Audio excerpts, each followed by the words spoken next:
Selamat datang di channel Pemuja Malam. Jangan lupa like, share, and subscribe ya. Terima kasih.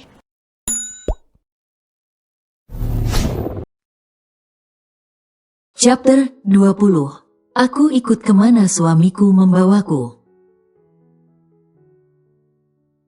Alvaro seketika tertawa, padahal sudah tahu jika keluarganya sudah menerimanya dengan baik.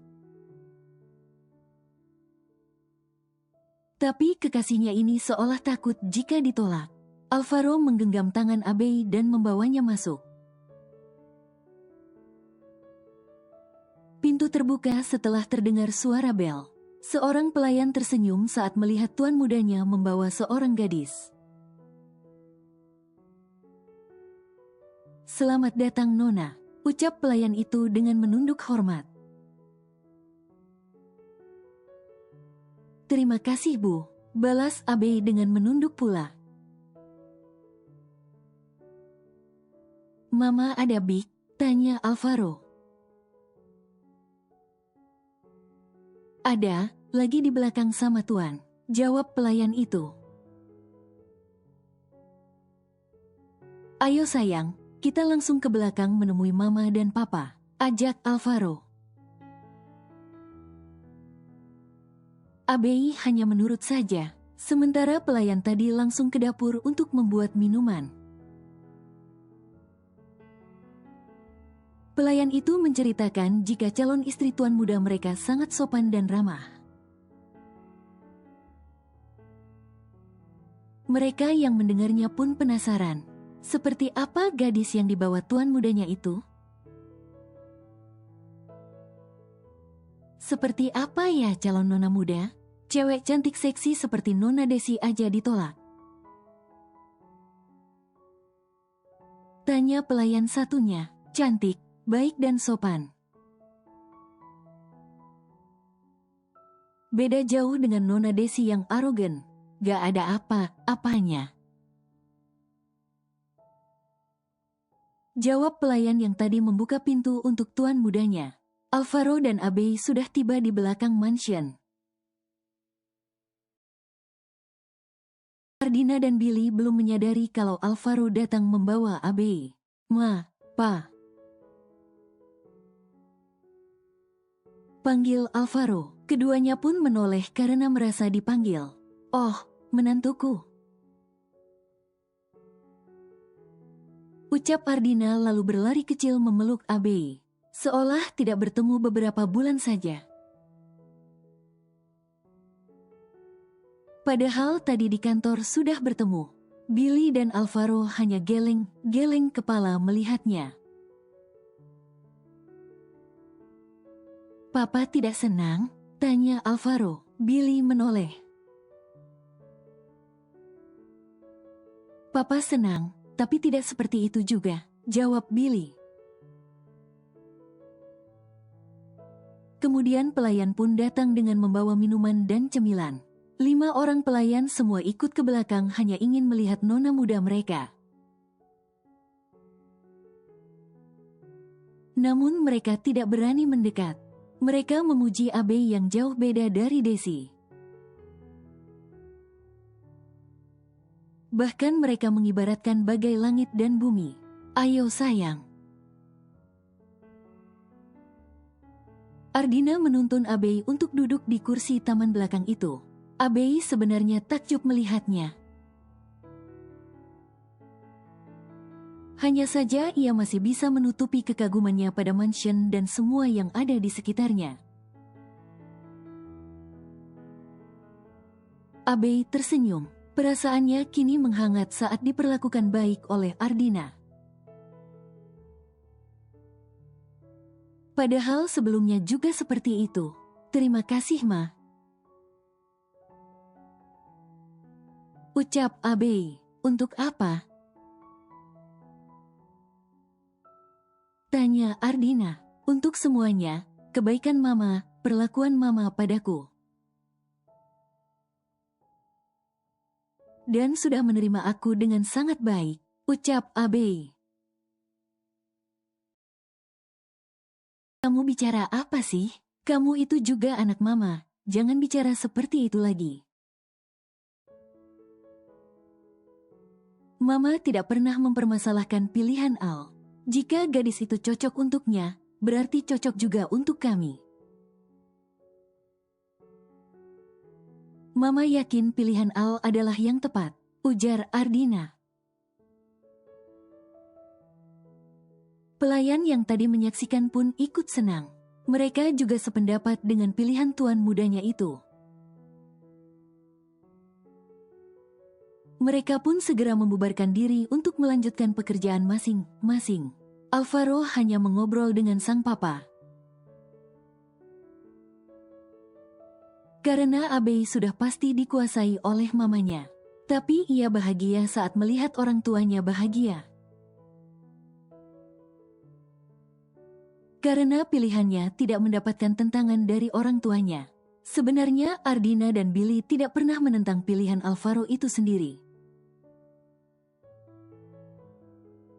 Karena bagi mereka, kebahagiaan anaknya itu lebih penting. Karena kebahagiaan Alvaro adalah kebahagiaan mereka juga. Menginap di sini ya nak, pinta Ardina. Gak bisa deh kayaknya ma, nanti saja ya ma. Untuk saat ini aku belum bisa. Nanti jika hubungan kami sudah resmi baru aku menginap, ujar Abe. Ya sudah, beberapa hari lagi adalah hari pertunangan kalian. Semua persiapan sudah siap sepenuhnya. Hanya tinggal menunggu waktunya saja. Apa perlu dipercepat? Tanya Ardina. Ma, undangan sudah disebarkan, masa mau diubah lagi? Kan repot. Ucap Billy menimpali. Mama sudah tidak sabar pa. Ingin rasanya cepat menjadikan Abe menantu. Jawab Ardina. Tinggal 5 hari lagi kok ma pertunangan mereka. Dan setelah itu mereka juga akan menikah 2 bulan kemudian.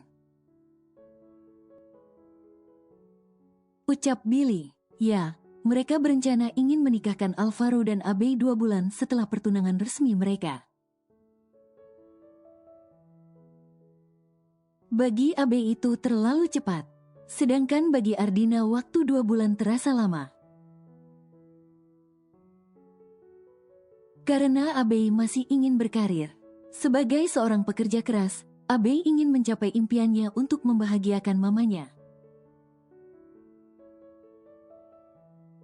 Namun Alvaro tidak memaksa Abe. Ketika mereka sudah menikah nantinya, Alvaro tetap mengizinkan Abe untuk bekerja.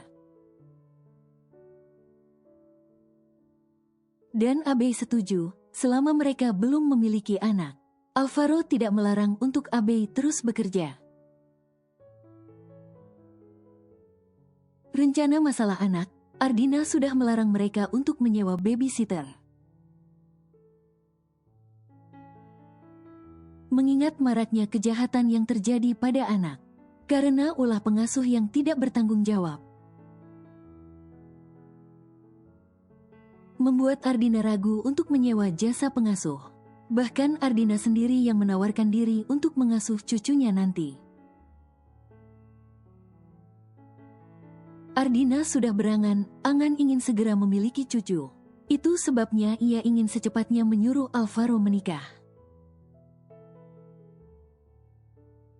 Namun Abe masih minta waktu, karena ia baru mulai bekerja di perusahaan milik Alvaro.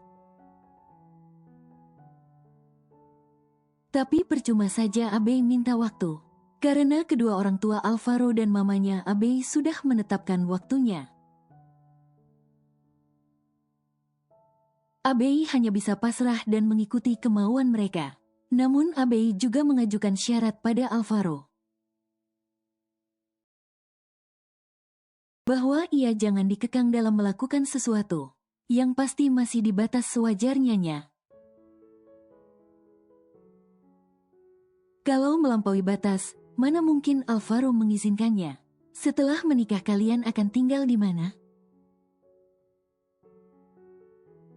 Tanya Billy. Abe dan Alvaro saling pandang. Alvaro juga tidak bisa memaksa kehendak Abe. Sementara Abe hanya akan mengikuti suaminya. Sebenarnya Abe juga dilema. Jika dia menikah dan ikut tinggal dengan suami, maka mamanya akan sendirian. Belum tahu lagi, Pa, jawab Alvaro. Loh, harus direncanakan dari sekarang, agar nanti tidak cekcok, kata Billy. Mama tidak melarang kalian mau tinggal di mana, mau di sini atau di rumah Abe. Tapi jika menurut Mama, sebaiknya kalian tinggal bersama Sunita. Kasihan ia tinggal sendiri, ucap Ardina bijak. Benar, kami juga masih bisa berkunjung. Lagi pula tidak terlalu jauh kok, ucap Billy menimpali. Bagaimana sayang? Tanya Alvaro. Aku terserah saja, aku ikut kemana suamiku membawaku. Karena seorang perempuan yang sudah menikah adalah tanggung jawab suaminya, jawab Abe. Ardina tersenyum. Jawaban calon menantunya itu sangat bijaksana. Apa yang dikatakan oleh Abe ada benarnya. Seorang istri adalah tanggung jawab suaminya. Berarti tinggal kamu yang mengimbanginya, kata Ardina pada Alvaro. Nanti kita bincangkan lagi. Sekarang aku mau antar Abe pulang dulu, ucap Alvaro. Loh, kok udah mau dibawa pulang? Mama belum puas ngobrol dengan Abe, kata Ardina. Mama sama papa saja, ujar Alvaro. Kemudian ia menarik pelan tangan Abe. Ardina memberengut karena Alvaro sudah membawa kabur Abe. Billy berusaha membujuknya dengan segala cara yang ia miliki. Kasihan Mama, ucap Abe. Saat ini mereka sudah berada di dalam mobil. Tidak apa-apa, lain kali juga bisa. Mobil pun bergerak perlahan. Keduanya pun terdiam hingga mobil mereka keluar dari pintu gerbang. Barulah Alvaro melajukan mobilnya. Apa mantanmu masih mengganggumu? Tanya Alvaro. Mantan yang mana? Aku tidak pernah pacaran sebelumnya. Itu si Farel. Tidak, mungkin dia sudah kapok. Lagi pula aku tidak pernah pacaran dengannya. Jujur aku dulu menyukainya. Namun setelah tahu sifatnya, rasa sukaku hilang begitu saja. Alvaro tersenyum tipis. Sangat tipis sehingga tidak disadari oleh Abe. Kemudian ia fokus menyetir. Tiba di rumah, Abe melihat sang mama sedang menangis. Abe yang melihat itu segera berlari kecil menghampiri mamanya. Saat ini Sunita masih berada di warung, sedang memegang selembar kertas. Tadi ada dokter dan suster datang menyerahkan surat tersebut kepada Sunita. Setelah itu dokter dan suster langsung pergi. Ma, ada apa Ma? Tanya Abe. Papamu sudah. Sunita tidak dapat meneruskan ucapannya. Abe pun mengambil kertas tersebut dari tangan Sunita dan membacanya. Maafkan aku Nita, Maafkan aku, Abe. Saat kalian membaca surat ini, aku sudah tidak ada lagi di dunia ini. Aku tahu, aku sangat berdosa kepada kalian. Maka dari itu aku ingin meminta maaf kepada kalian. Karena keserakahan, aku jadi menelantarkan kalian. Semua karena aku ingin hidup mewah. Hanya demi kedudukan, aku menceraikan Munita dan menelantarkan anak kita. Walaupun kalian tidak mungkin untuk memaafkanku, tapi aku akan tetap untuk meminta maaf. Di akhir sisa hidupku, tidak ada satupun keluarga yang menemaniku. Aku sadar sekarang, tapi semuanya sudah terlambat. Aku mengalami kecelakaan, mungkin inilah karma dari semua perbuatanku selama ini. Maafkan aku Nita, maafkan Papa Abe. Papa sangat berdosa, maafkan agar Papa bisa pergi dengan tenang. Abe luruh ke lantai, tubuhnya terasa tidak bertulang saat ini. Sebenci apapun dia kepada papanya, namun tetap merasa kehilangan. Alvaro segera menyambut tubuh Abe sebelum benar-benar jatuh ke lantai. Abe pun langsung memeluk Alvaro dan menangis sejadi-jadinya di pelukan Alvaro. Alvaro tahu rasanya kehilangan. Sebab itulah ia juga berusaha untuk menenangkan Abe. Perlahan Alvaro mengelus punggung Abe, dengan harapan bisa memberikan ketenangan pada kekasihnya itu. Ikhlaskan yang sudah pergi. Doakan beliau dan ampunilah kesalahannya agar beliau bisa pergi dengan tenang. Ucap Alvaro. Abe mengangguk. Kemudian ia merenggangkan pelukannya dan menatap wajah tampan Alvaro. Alvaro perlahan menghapus air mata Abe dan menangkup kedua pipinya. Besok kita ke makam papamu, kita kirimkan doa di makamnya. Ucap Alvaro. Abe lagi mengangguk. Sunita sudah merasa tenang saat ini, setelah tadi menangis saat membaca surat terakhir dari mantan suaminya. Tuhan sudah menentukan jalan hidupnya dan berakhir seperti ini. Tidak ada seorang pun manusia yang mau menerima hidup seperti ini. Namun kita juga tidak bisa untuk melawan takdir yang telah digariskan olehnya. Ucap Sunita. Abe kemudian memeluk mamanya dan kembali menangis. Alvaro hanya bisa menghela nafas, ia juga sedih. Namun ia tidak bisa menangis. Apa Mama sudah memaafkan Papa? Tanya Abe. Mama sudah sejak dulu memaafkan papamu. Hanya papamu yang tidak menyadari kesalahannya. Jawab Sunita. Alvaro mengambil amplop yang ada di lantai dan melihat ada tulisan di sana. Tertera nama rumah sakit dan nomor telepon di amplop tersebut. Alvaro pun segera menelepon direktur rumah sakit dan menanyakan tentang Patrio.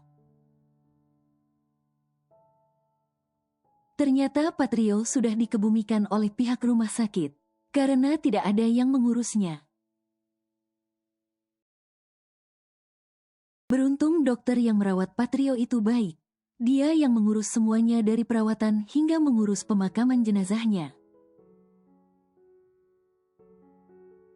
Direktur rumah sakit mengatakan, jika Patrio dimakamkan di pemakaman umum, Alvaro pun mematikan sambungan teleponnya.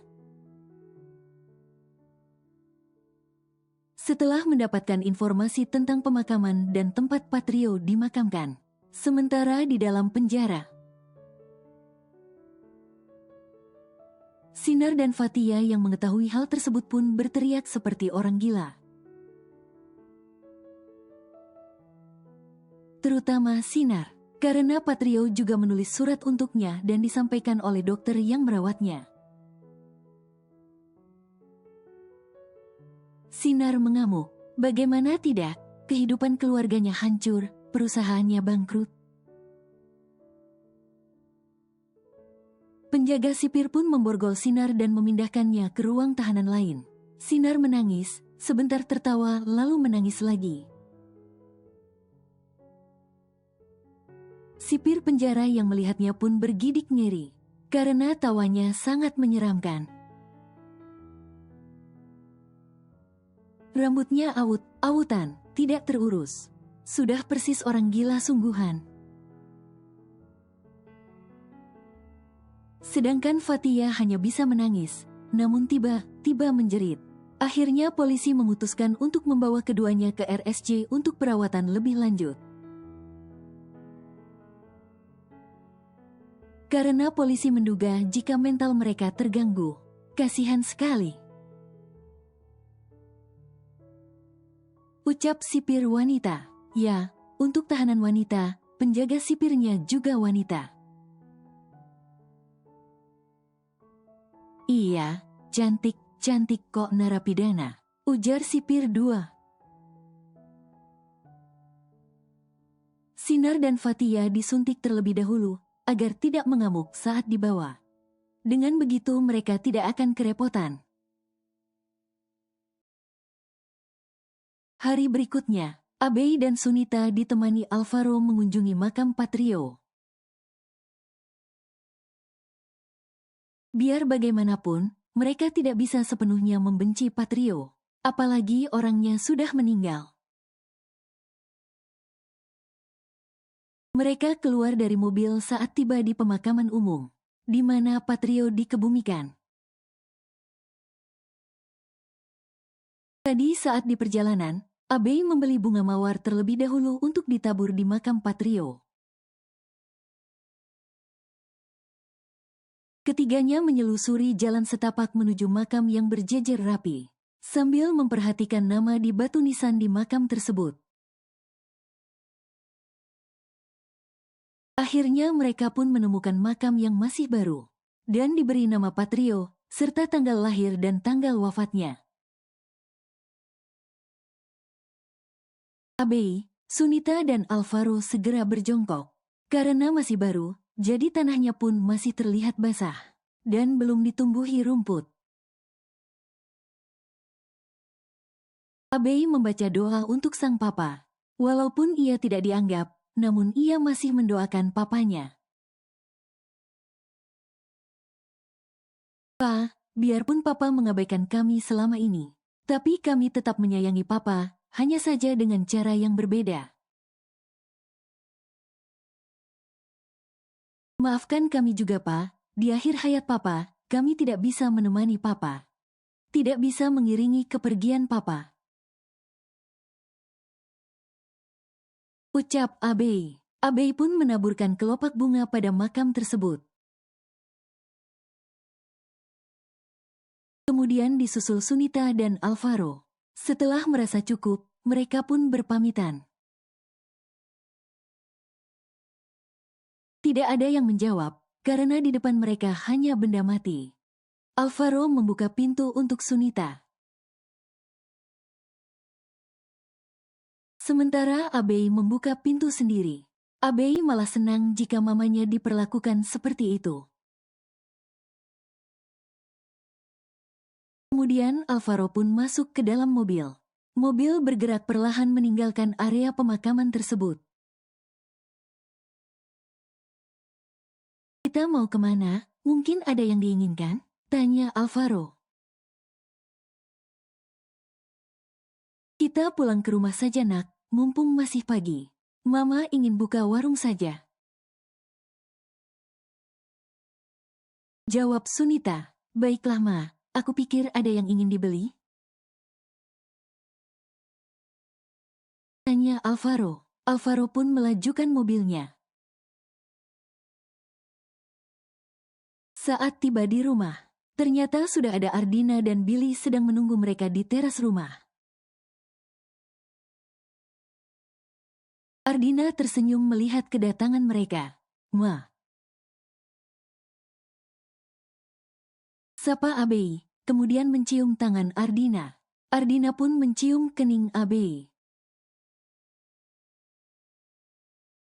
Abei berpindah mencium tangan Billy, sedang Billy hanya mengusap lembut kepala Abei.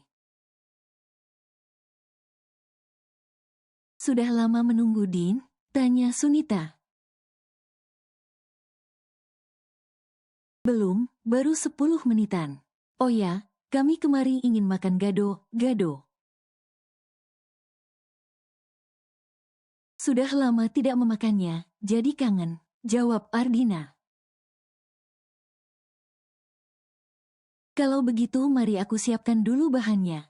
Tadinya mau buka awal." Ternyata Al mengajak berziarah ke makam Patrio, ucap Sunita. "Kami turut berbelasungkawa atas meninggalnya Patrio. Maaf kami tidak bisa ikut," ucap Billy. "Tidak apa-apa," jawab Sunita. Sunita pun mempersilahkan mereka untuk masuk. Alvaro dan Abei menyiapkan bahan yang tadi sudah diolah oleh Sunita dan memindahkannya ke warung. Billy dan Ardina membuka warung, sementara Sunita menata bahannya. Mereka bekerja sama menyiapkan semuanya. Sunita pun mengulek bumbu untuk gado-gado. Kebetulan mereka belum sarapan pagi hari ini, karena tadi mereka berangkat pagi sekali. Beberapa pembeli pun mulai berdatangan. Abei pun membantu sang mama. Kebetulan Sunita menyediakan 2 cobek. "Beli berapa porsi, Bu?" tanya Abei. "4 porsi, Neng," jawab wanita itu. "Saya 2 porsi, Neng," kata yang satunya. Abei pun mulai sibuk melayani pembeli. Hari yang dinantikan pun tiba, di mana pada malam ini adalah malam pertunangan Alvaro dan Abei. Abei memakai gaun yang dipesan beberapa hari lalu. Abei merias wajahnya sendiri. Ia tidak memerlukan perias profesional seperti mua dan semacamnya. Abei tidak mau dibuat ribet, simple tapi cantik menurutnya. Sebenarnya Abei memang cantik meskipun tanpa riasan wajah. Hanya saja ia tidak ingin terlihat mencolok di mata orang, apalagi pria hidung belang. Tamu undangan sudah berdatangan untuk menyaksikan pertunangan mereka. Tidak banyak yang diundang, hanya kolega bisnis dan karyawan perusahaan. Sedangkan Arina dan suaminya tidak ikut. Mungkin mereka masih marah karena selalu ditolak oleh Alvaro. Dan Ardina juga tidak mendukungnya. Ardina tidak mempermasalahkan hal itu, mau hadir atau tidak. Itu hak masing-masing. Begitulah pemikiran Ardina dan Billy. Mereka tidak mungkin menghancurkan impian putra mereka. Kebahagiaan Alvaro adalah kebahagiaan Ardina juga. Billy hanya mendukung mana yang terbaik untuk putranya. Jika tidak baik, barulah ia tidak setuju. Mata mereka tertuju pada pasangan yang sedang berjalan ke atas panggung. Sangat serasi, cantik dan tampan. Para karyawan melongo melihat penampilan Abei yang berbeda dari biasanya. Biasanya di perusahaan tidak seperti itu. Apa itu Abei? cantik sekali. Puji karyawan 1. Ye emang cantik kali, hanya saja dia sembunyikan. Jawab karyawan 2. Benar, bagai berlian tersembunyi. Biarpun bergaul dengan tumpukan batu kerikil akan tetap bersinar. Ucap yang lain. Ramadan dan Romi juga hadir. Mereka hanya berdiri di sudut ruangan. Romi menepuk pundak Rama pelan. Sabar bro, mengagumi mencintai itu hak kita. Tapi merebut milik orang lain. Romi menggeleng, sainganmu berat. Ucap Romi lagi, aku sudah ikhlas Rom. Mencintai bukan berarti memiliki. Asalkan kita bisa melihatnya tertawa dan bahagia itu sudah cukup. Walaupun bukan denganku, ujar Ramadan. Good, itu baru sahabatku. Romi mengacungkan 2 jempol. Kalau bisa sih 4 jempol juga gak apa-apa. Untung aku memakai sepatu, bro. Ucap Romi. Apa hubungannya? Tanya Rama. Ingin kasih kamu 4 jempol, tapi tidak bisa. Goda Romi. Rama tertawa pelan. Sahabatnya ini selalu ada topik buat orang terhibur. Kemudian keduanya fokus ke panggung, di mana sepasang bak pengantin berdiri sambil tersenyum bahagia. Bahkan Alvaro yang jarang tersenyum pun malam ini selalu tersenyum. Para karyawan wanita yang jarang melihat ada senyuman bosnya itu pun terpesona. Sekarang saatnya pasangan kita malam ini bertukar cincin, ucap MC melalui mic. Ardina membawa mobil 1 kotak cincin untuk Abe dan diserahkan kepada Alvaro. Sementara Sunita membawa kotak cincin untuk pria dan diserahkan kepada Abe. Akhirnya keduanya pun resmi bertunangan setelah bertukar cincin. Para tamu undangan termasuk karyawan semuanya bertepuk tangan.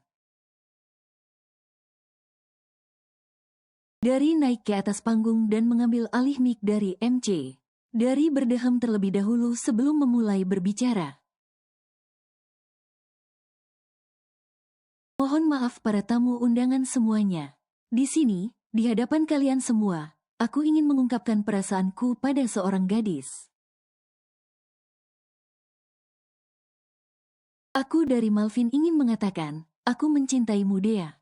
Maukah kau menikah denganku? Tanya dari para karyawan tercengang, bagaimana tidak? Tidak ada angin, tidak ada hujan tiba-tiba ada petir, melamar. Para karyawan bertanya-tanya. Apakah mereka juga pacaran sembunyi? Begitu yang ada dalam benak mereka. Ternyata dari tidak main dengan ucapannya. Ucap Alvaro. Biar sajalah, lagi pula dia mengikuti jejakmu. Ujar Abe. Alvaro terdiam. Sementara Dea masih tertunduk. Dia tidak menyangka akan mendapat kejutan seperti ini. Sungguh, kalau boleh jujur, sejujurnya ia belum siap. Tapi ia juga tidak akan menolak. Karena ia juga mempunyai perasaan yang sama dengan yang Dari rasakan. Para tamu undangan kembali bertepuk tangan. Suasana menjadi riuh dengan suara tepuk tangan para tamu. Dari turun dari atas panggung. berjalan menghampiri Dea yang masih mematung di tempatnya. Sungguh, ia ingin rasanya bersembunyi karena malu. Dari membawa kotak kecil berwarna merah. Sudah bisa ditebak apa isinya? Kemudian seseorang menghampiri Dari dan memberikan seikat bunga mawar merah yang sudah ia pesan sebelumnya. Dari semakin mendekat ke arah Dea yang masih tertunduk. Dea Arianti, maukah kau menikah denganku? Dari mengulangi pertanyaannya. Dari berlutut di lantai dengan gaya khasnya orang sedang mengungkapkan perasaannya. Kemudian Dari membuka kotak tersebut dan menyodorkannya kepada Dea. Terima, terima, terima. Suara para tamu undangan menggema di ruangan itu. Mereka semua mendukung keputusan Dari yang melamar kekasih di acara pertunangan orang lain. Dasar gak mau rugi, cibir Alvaro yang sudah sejak tadi turun dari atas panggung.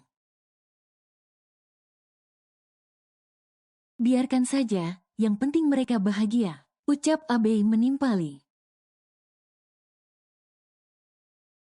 Asisten laknat, mencari keuntungan di acara orang. Alvaro mengumpat pelan. Abe menutup mulutnya agar tidak tertawa keras.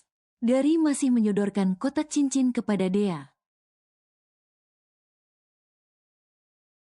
Ya aku mau, jawab Dea akhirnya.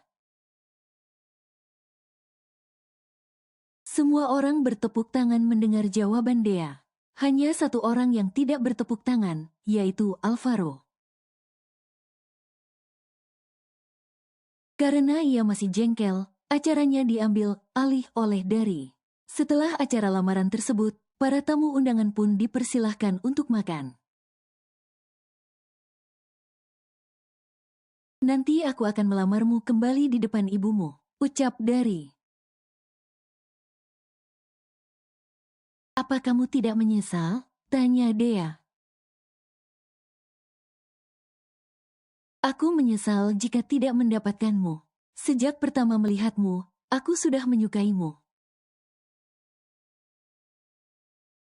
Namun aturan yang dibuat oleh bos membuat aku menahan diri. Aku pikir kamu menyukai Tania, secara dia cantik dan seksi. Dari tersenyum, cantik dan seksi tidak ada gunanya jika hatinya busuk. Tapi aku juga tidak baik. Masih lebih baik dari Tania. Dari dan Dea pun mengobrol berdua. Kemudian keduanya berpindah tempat ke taman belakang hotel tersebut. Di taman itu ada disediakan kursi yang terbuat dari kayu berkualitas terbaik. Sementara Alvaro dan Abe sedang makan. Keduanya tidak segan memperlihatkan kemesraan mereka di depan semua orang. Saling suapan dan saling menggoda dan bercanda. Lihat si bos, gak ngangka ternyata sangat romantis. Ucap karyawan wanita, kita yang jomblo makan sendiri saja, tidak ada yang suapin. Ucap karyawan lain. Mereka malah bergosip tentang bos mereka yang sedang pamer kemesraan mereka. Setelah hubungan mereka dipublikasikan, Alvaro tidak segan lagi berjalan berdua bersama Abe. Baik itu di perusahaan atau di luaran. Kemana mereka? Tanya Alvaro saat menyadari Dari dan Dea sudah tidak ada di ruangan itu. Mungkin sudah pulang. Jawab Abe, awas saja besok di perusahaan. Alvaro masih belum terima acaranya dikacaukan oleh Dari. Bisanya melamar di waktu seperti ini. Sudahlah, tidak perlu dipermasalahkan.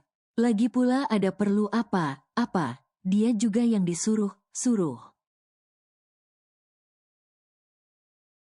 Ujar Abe. Alvaro terdiam.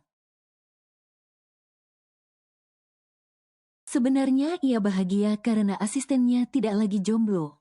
Persahabatan mereka unik, saling ejek, saling goda.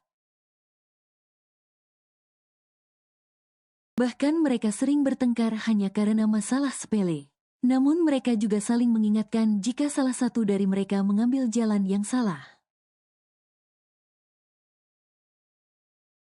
Pukul 10 malam, acaranya pun selesai. Para tamu undangan satu persatu sudah pulang. Ada yang pulang setelah makan, ada juga yang tidak makan. Ardina meminta Sunita untuk menginap di sini saja. Karena Ardina sudah memesan beberapa buah kamar sebelumnya. Tadinya Ardina ingin memesan untuk adiknya juga.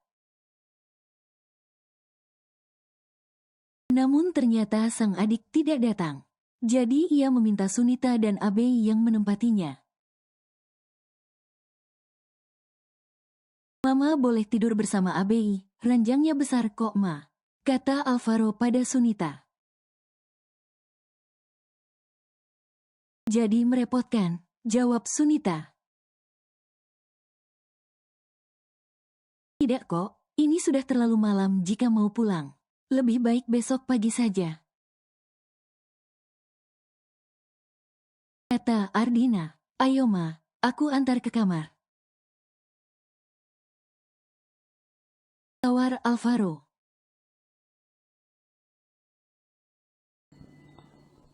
Bersambung.